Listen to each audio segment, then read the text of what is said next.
Hello friends और अस्सलाम वालेकुम दोस्तों आज की जो वीडियो है ना बहुत ही ज़्यादा नॉलेजेबल होने वाली है।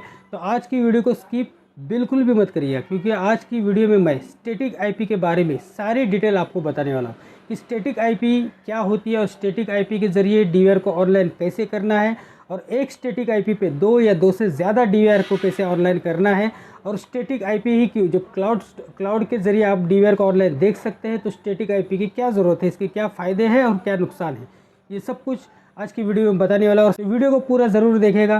चैनल को सब्सक्राइब नहीं किया है तो अभी जाकर सब्सक्राइब कर दीजिएगा, और साथ ही साथ नोटिफिकेशन आइकन पर जाकर ऑल पर भी क्लिक कर दीजिएगा, क्योंकि इसी तरह की वीडियोस इस चैनल पर आपको हमेशा मिलती रहेगी। तो मैं हूं इस्माइल मनेरी और आप लोग देख रहे हैं मेरा चैनल आई विजन सिस्टम्स। तो दोस्तों स्टैटिक आईपी क्या होता है, आपके यहाँ पे जो भी इंटरनेट होता है, जो इंटरनेट प्रोवाइडर आपको इंटरनेट प्रोवाइड करता है, उस इंटरनेट का एक आईपी एड्रेस होता है। इसमें दो तरह के आईपी एड्रेस होते हैं, एक है डायनामिक आईपी और एक होता है स्टैटिक आईपी। डायनामिक आईपी में क्या होता है कि आपका जो आईपी वो फिक्स नहीं रहता, वो वक्त पे आधे आधे घंटे पे या एक एक घंटे पे या जब भी आप राउटर को रिस्टार्ट करेंगे तो आईपी चेंज होते रहता है। तो उसके वजह से हम इसको ऑनलाइन नहीं देख सकते, क्योंकि अगर हमने एक आईपी के थ्रू जो आईपी हमें अभी करेंटली दिख रहा है उसके थ्रू अगर डीवीआर को ऑनलाइन करेंगे तो दिखेगा, लेकिन कुछ ही देर बाद वो आईपी जब चेंज होगा तो आपका डीवीआर फिर से ऑफलाइन हो जाएगा। तो इसके लिए स्टैटिक आईपी की ज़रूरत पड़ती थी। जो इंटरनेट प्रोवाइडर आपको देता था उसके लिए वो अलग से आपको चार्ज भी करता है। स्टैटिक आईपी का जो भी है इस अलग इंटरनेट ऑपरेटर के ऊपर डिपेंड है कि वो कितना चार्ज करता है। तो इंटरनेट ऑपरेटर को कह के आपको ये स्टैटिक आईपी लेना पड़ता है कि जो कि फिक्स होता है, जो चेंज नहीं होता है। तो इस स्टैटिक आईपी को आप ब्राउज़र में डाल के या मोबाइल ऐप में डाल के या पीसी ऐप में डाल के आप अपने डीवीआर को ऑनलाइन देख सकते हैं। ये तरीका बहुत पुराना तरीका है। जब क्लाउड डीवीआर मार्केट में नहीं आए थे तब इसी तरीके से डीवीआर को ऑनलाइन देखा जाता था। और इसके अलावा भी एक तरीका था डीडीएनएस का, जो डायनामिक आईपी पे भी आप बिना स्टैटिक आईपी खरीदने के आपको स्टैटिक आईपी खरीदने की ज़रूरत उसमें नहीं होती थी। डायनामिक आईपी के ऊपर ही डीडीएनएस के ज़रिए भी आप डीवीआर को ऑनलाइन देख सकते। डीडीएनएस के ऊपर फिर कभी बात करते हैं, आज हम बात करेंगे स्टैटिक आईपी के ऊपर।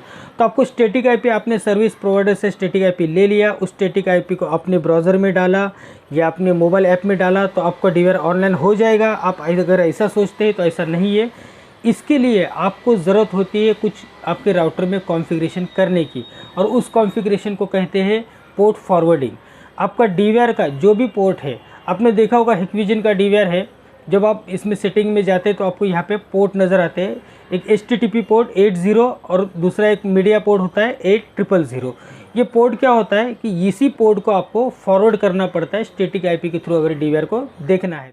ये पोर्ट कैसे फॉरवर्ड करते हैं राउटर के अंदर, इसका कॉन्फ़िगरेशन, इसकी सेटिंग मैं अभी कुछ ही देर में आपको बताने वाला। तो दूसरी बात ये है कि हम स्टैटिक आईपी के थ्रू डीवीआर को ऑनलाइन करने का फ़ायदा क्या है, जबकि क्लाउड के ज़रिए क्लाउड सर्वर के ज़रिए भी हम डीवीआर को ऑनलाइन देख सकते हैं। तो स्टैटिक आईपी की ज़रूरत क्या है, तो इसमें कुछ फ़ायदे हैं, कुछ फीचर्स हैं, जैसे कि हिक कनेक्ट ऐप हो गया, IVMS ऐप हो गया या हाईलुक विजन ऐप हो गया। इस ऐप में कुछ फीचर्स ऐसे हैं जो सिर्फ स्टैटिक आईपी पे या डीडीएनएस पे ही वर्क करते हैं, क्लाउड पे जो फीचर्स वर्क नहीं करते। जैसे कि रिमोट कॉन्फ़िगरेशन है और हिकविजन रिमोट है। एक रिमोट के ज़रिए आपका माउस जो है डीवीआर का, आप कहीं से भी मोबाइल के ऊपर से भी उस माउस को ऑपरेट कर सकते हैं। ये भी फीचर्स है।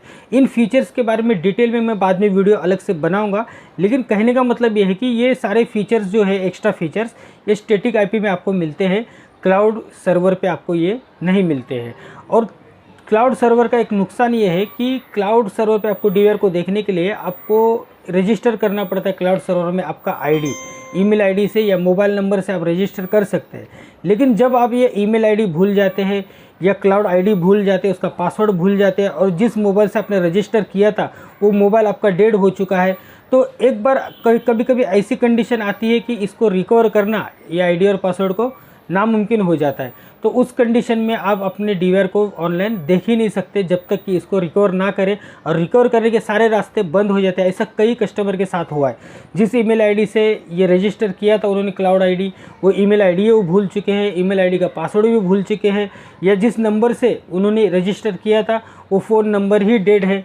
तो इस कंडीशन में आप रिकवर नहीं कर सकते, कस्टमर केयर से भी आप रिकवर नहीं कर सकते। लेकिन स्टैटिक आईपी में ऐसा नहीं होता है। स्टैटिक आईपी में सिर्फ आपको डीवीआर का पासवर्ड और आपका स्टैटिक आईपी ये याद रखने की ज़रूरत होती है। स्टैटिक आईपी भी याद रखने की ज़रूरत नहीं होती है, क्योंकि जब चाहे आप स्टैटिक आईपी आपका जान सकते हैं कि आपका स्टैटिक आईपी क्या है, और डीवीआर का पासवर्ड भी आप फॉरवर्ड करके रीसेट कर सकते हैं। कुछ मैं आपको मोबाइल की स्क्रीन पर लेके जाके बताऊंगा। ये जो पोर्ट फॉरवर्डिंग है ये आप लैपटॉप या पीसी से भी कर सकते हैं और मोबाइल से भी कर सकते हैं। मैं अपने मोबाइल से ही आपको करके दिखा रहा हूँ। एक स्टैटिक आईपी पे 2 डीवीआर करने के लिए आपको दूसरा कोई भी एक डीवीआर का आपको पोर्ट चेंज करना पड़ेगा। वो पोर्ट कैसे चेंज करना है मैं बताता हूँ। यहाँ पे इसको डीएचसीपी होगा तो डीएचसीपी डिसेबल कर दीजिए। डीएचसीपी अगर एनेबल होगा तो ये नहीं होगा। इसके बाद मोर सेटिंग में जाइए। मोर सेटिंग में यहाँ पे सर्वर पोर्ट और एचटीटीपी पोर्ट दोनों में आपको चेंज करना है। ये 800 है तो इसको 8001 कर देंगे, और जो इसका एचटीटीपी पोर्ट है उसको भी 80 के बजाय 81 कर देंगे। एक डीवीआर का पोर्ट जो भी बाय डिफ़ॉल्ट है वही रखेंगे और दूसरे डीवीआर के दोनों पोर्ट आप चेंज कर देंगे। इसी तरह से अगर 3 डीवीआर है तो तीसरे डीवीआर का भी पोर्ट आप 80 के जगह पे 82, 83 या 84 इस तरह से जितने भी डीवीआर है आप हर डीवीआर का पोर्ट चेंज कर सकते हैं। और 800 के जगह पे 8001, 8002, 8003 इस तरह से आप पोर्ट चेंज करके एक से ज़्यादा या 2 से ज़्यादा डीवीआर को ऑनलाइन स्टैटिक आईपी के थ्रू कर सकते हैं। तो हम अभी पोर्ट फॉरवर्डिंग कैसे करते हैं वो देखते हैं। तो क्रोम ब्राउज़र में या कोई भी आपके ब्राउज़र में आपका जो राउटर का आईपी है उस आईपी को एंटर करके ओपन कीजिए लॉगिन पेज राउटर का। इस तरह से आपका राउटर का लॉगिन पेज ओपन होगा। ये टीपी-लिंक का राउटर है। अब कोई भी राउटर हो उसमें आप पोर्ट फॉरवर्डिंग कर सकते हैं। इसके बाद इसका जो लॉगिन पासवर्ड है वो एंटर करके लॉगिन कर दीजिए। उसके बाद इस तरह का इंटरफेस ओपन होगा। अब इसके अंदर आपको एडवांस सेटअप में जाना है, और एडवांस सेटअप में जाने के बाद नीचे स्क्रॉल करना है और यहाँ पर आपको मिलेगा नेट फॉरवर्डिंग। ये रहा, ये नेट फॉरवर्डिंग, इस पे जाना है। अगर आपका राउटर कोई और कंपनी का है, टीपी-लिंक का नहीं है, तो कंफ्यूज होने की ज़रूरत नहीं है। ये जो ऑप्शन है इसमें या तो नेट फॉरवर्डिंग के नाम से होगा, या तो एनईटी नेट सिर्फ नेट होगा, या तो फॉरवर्डिंग होगा, या तो फिर वो डायरेक्ट वर्चुअल सर्वर इस नाम से ये ऑप्शन आपको मिलेगा। तो इनमें से कोई भी ऑप्शन हो तो आप ढूंढ लीजिएगा। किसी भी कंपनी के राउटर में आपको अगर ये ऑप्शन मिलेगा तो उस ऑप्शन में जाने के बाद आगे सेम सेटिंग करनी है। इसमें जाने के बाद इसमें एक ऑप्शन है वर्चुअल सर्वर। इस वर्चुअल सर्वर पे क्लिक करना है। वर्चुअल सर्वर में जाने के बाद आपको यहाँ पे ऊपर ऐड पे क्लिक करना है। अब यहाँ पे सर्विस टाइप में आपको कुछ भी नाम देना है, जैसे कि मैं यहाँ पे डीवीआर देता हूँ। और यहाँ पे एक्सटर्नल पोर्ट है, यहाँ पे जो डीवीआर का पोर्ट है 81 वो एंटर करना है। और इंटरनल आईपी जो है वो डीवीआर का जो लोकल आईपी है वो लोकल आईपी यहाँ पे एंटर करना है। जैसे कि मेरे डीवीआर का लोकल आईपी 192.168.1.129 है। इसके बाद इंटरनल आईपी में भी सेम 81 पोर्ट डालना है। इसके बाद प्रोटोकॉल ऑल रखना है और एनेबल दिस एंट्री पे टिक करके सेव कर देना है। इसके बाद दोबारा ऐड में जाना है। दोबारा से आपको वही उसी जगह पे जाना है, ऐड में जाना है, और सेकेंड डीवीआर का भी पोर्ट आपको फॉरवर्ड कर देना है। यहाँ पे अभी डीवीआर डाला था, अभी डीवीआर 1 कर दूंगा। 2 या 1 कर दीजिए, कोई भी अलग नाम कर दीजिए, सेम नाम एक्सेप्ट नहीं करेगा। अब इसको मैं डीवीआर 1 कर दिया सर्विस टाइप में। अब एक्सटर्नल पोर्ट में अब इस डीवीआर का पोर्ट 80 है और इसका इंटरनल आईपी जो है 192. और इंटरनल पोर्ट में भी आपको 80 ही डालना है। सेम एक्सटर्नल पोर्ट और इंटरनल पोर्ट दोनों जगह पे सेम पोर्ट डालना है। और यहाँ पे जो इंटरनल आईपी है, सॉरी यहाँ पे मैं गलती से पोर्ट डाल दिया। यहाँ पे आपको डीवीआर का जो लोकल आईपी है वो डालना है 192.168.1.65। इस डीवीआर का पोर्ट 80 है, इसका हमने चेंज नहीं किया, बाय डिफ़ॉल्ट ही रखा है। तो इसका 80 ही पोर्ट हम फॉरवर्ड करेंगे। इसके बाद सेम एनेबल दिस एंट्री पे टिक करके सेव पे क्लिक कर दीजिए। ये होने के बाद अभी दूसरा जो 800 पोर्ट है मीडिया पोर्ट, उसको भी इसी तरह फॉरवर्ड करना है। अभी डीवीआर हो गया, डीवीआर 1 हो गया, अभी इसको डीवीआर 2 नाम देंगे सर्विस टाइप में। एक्सटर्नल पोर्ट पे 800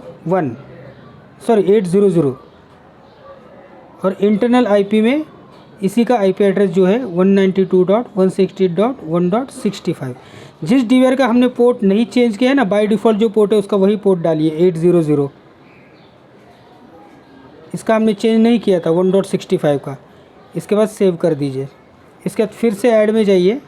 अभी जो हमारा सेकेंड डीवीआर था जिसका हमने पोर्ट चेंज किया था 8001 डाला था, अब उसका पोर्ट फॉरवर्ड करते हैं। तो यहाँ पे अभी डीवीआर 3 कर देंगे और पोर्ट में 8001 कर देंगे। आईपी में जो पहले वाला आईपी था 192.168.1.129, ये उस डीवीआर का आईपी है जिसका हमने पोर्ट चेंज कर दिया था। फिर इंटरनल पोर्ट में भी आपको 8001 ही डालना है। इसके बाद एनेबल दिस एंट्री पे टिक करके सेव पे क्लिक कर देना। सेव पे क्लिक कर देना है। ये हो गए सारे पोर्ट्स, यानी कि दोनों डीवीआर के दोनों पोर्ट 1 बाय 1 आपको इस तरह फॉरवर्ड कर दे रहे हैं। तो आपका पोर्ट फॉरवर्डिंग कंप्लीट हो चुका है। हाई लुक ऐप में मैं आप लोगों को बताता हूँ। प्लस के सिंबल पे यहाँ पे क्लिक करना है, प्लस के सिंबल पे। उसके बाद मैनुअल एडिंग पे क्लिक करना है। उसके बाद एडिंग टाइप पे आईपी डोमेन सेलेक्ट करना है और यहाँ पर आपको एडिंग टाइप में आईपी डोमेन सेलेक्ट करने के बाद अलायंस में आपका डीवीआर का जो भी नाम आपको रखना है वो नाम देना है। एड्रेस में आपका स्टैटिक आईपी एंटर करना है और पोर्ट में जो आपका पोर्ट है डीवीआर का वो पोर्ट एंटर करना है। इसी तरह सेकंड डीवीआर को भी आपको ऐड करना है, मगर पोर्ट के जगह पे जो आपने पोर्ट चेंज किया था 800 के बजाय 8001 डालना है। उसके बाद यूज़र नेम और पासवर्ड एंटर करना है। इसी तरह से आपको हिप कनेक्ट ऐप और IVMS ऐप में भी करना है और उसके बाद सेव पे क्लिक कर देना है ऊपर। लाइव स्ट्रीम में अगर आपका इस तरह से एरर आ रहा होगा तो आपको प्लेटफॉर्म एक्सेस को डिसेबल कर देना है। प्लेटफॉर्म एक्सेस को डिसेबल करेंगे तो आपके कैमरास ओपन हो जाएंगे, वरना आपके कैमरा ओपन होने के लिए टाइम लगेगा, या तो फेल्ड हो जाएंगे, ओपन नहीं होंगे। प्लेटफॉर्म एक्सेस आप जैसे ही डिसेबल करेंगे तो आपके ये कैमरास ओपन हो जाएंगे। उसी तरह अगर ब्राउज़र में आप देखना चाहते हैं तो ब्राउज़र में भी आपका स्टैटिक आईपी एंटर करना है। बस जिस डीवीआर का आपने स्टैटिक आईपी पोर्ट 81 किया है उस डीवीआर को स्टैटिक आईपी के बाद सेमी कॉलन डाल के 81 डालना है। और जिस डीवीआर का आपने पोर्ट 80 ही रखा है, चेंज नहीं किया है, उसको सिर्फ आपको स्टैटिक आईपी ही एंटर करना है। उसको एंटर करने के बाद आपका डीवीआर ओपन हो जाएगा। और स्टैटिक आईपी के थ्रू ब्राउज़र पे डीवीआर ओपन करने का ये भी एक फ़ायदा है कि आप डीवीआर को कहीं से भी ब्राउज़र से ओपन करके आप उसका कॉन्फ़िगरेशन भी कर सकते हैं, कॉन्फ़िगरेशन चेंज भी कर सकते हैं। ये फ़ीचर आपको क्लाउड सर्वर पे नहीं मिलता है, ये सिर्फ स्टैटिक आईपी पे ही ये फंक्शन आपको मिलेगा यूज़ करने को। कॉन्फ़िगरेशन आप कर सकते हैं डीवीआर की किसी भी कॉन्फ़िगरेशन में, यहाँ से आप आसानी से जा सकते हैं। ये स्टैटिक आईपी का फ़ायदा है। तो दोस्तों ये वीडियो आपको कैसी लगी मुझे कमेंट करके ज़रूर बताइएगा। और चैनल को अभी तक मेरे सब्सक्राइब नहीं किया है तो सब्सक्राइब करने के साथ साथ नोटिफिकेशन आइकॉन पर जाकर ऑल पर भी क्लिक कर दीजिएगा, क्योंकि इसी तरह की इंफॉर्मेटिव वीडियोस, ट्रिक्स और टिप्स की वीडियोस मैं इस चैनल पर हमेशा बनाते रहता हूँ।